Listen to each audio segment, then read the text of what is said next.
Indonesia, bangsa dan negara, rumah ideologi Pancasila. Bismillahirrahmanirrahim.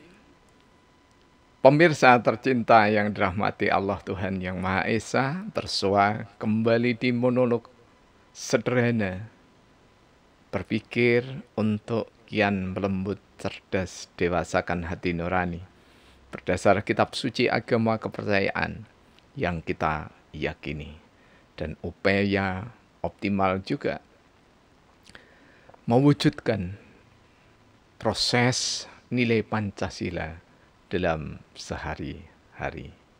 Pemirsa masih bertalian dengan sholat dalam perspektif fisiologi.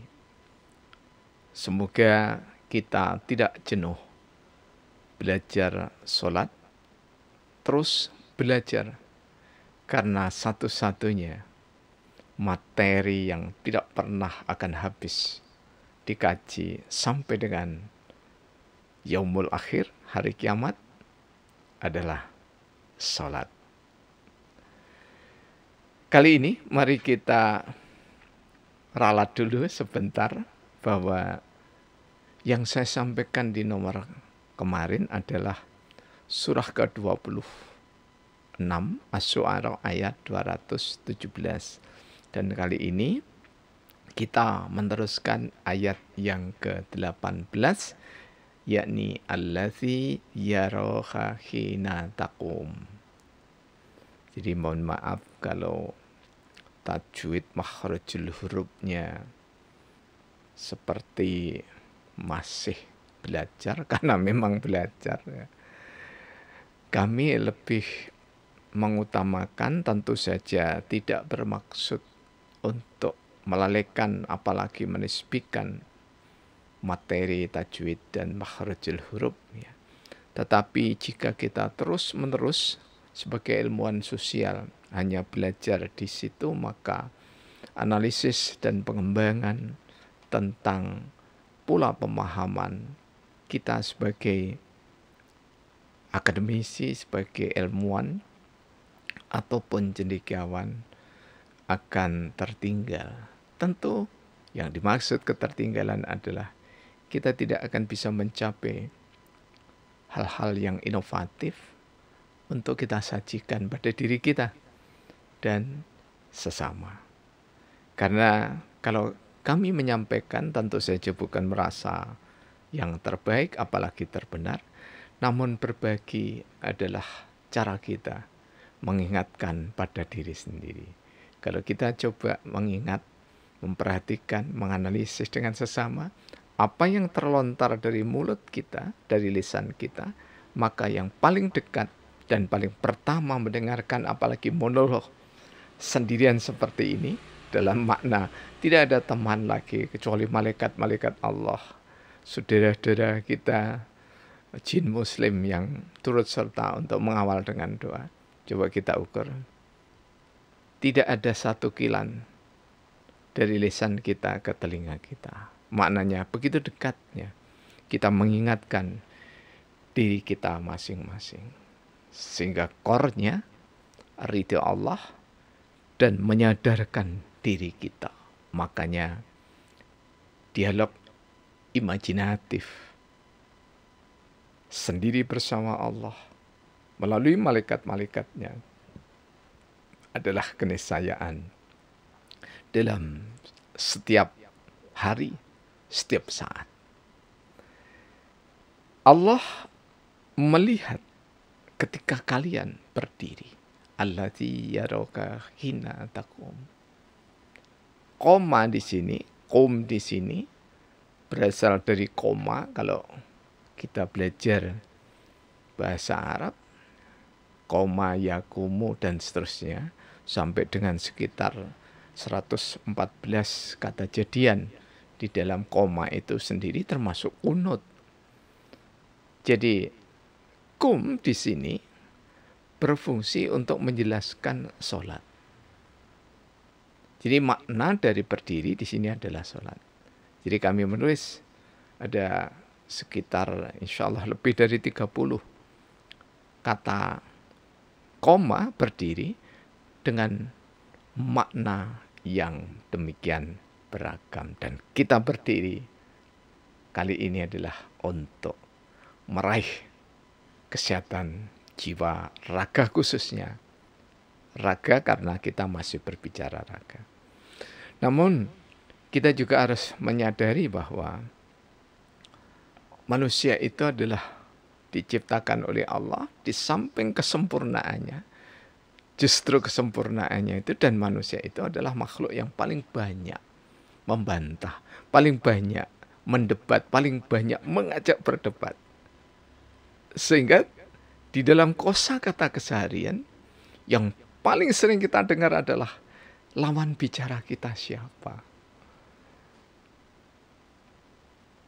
Mestinya kalau kita arif bukan lawan bicara idealnya, tetapi adalah mitra bicara. Ketika lawan bicara yang namanya berlawanan pasti akan saling menjatuhkan. Tetapi kalau bermitra, betapapun berbedanya apa yang menjadi dasar argumentasi, bahkan kitab suci yang diyakini berbeda, maka satu dengan yang lainnya tidak akan mendebat, tidak akan menista, tidak akan menghina, apalagi memusuhi sesama. Pemirsa, dakwah moderasi wasatiyah tidak mudah karena harus diri kita yang memulainya. Karena itu, pemirsa yang dirahmati oleh Allah, Tuhan yang Maha Esa, tidak ada kata terlambat untuk memulainya. Dan marilah kita lihat apa yang kita dapat ketika kita rukuk benar-benar dengan kesabaran dan penuh kekhusyukan.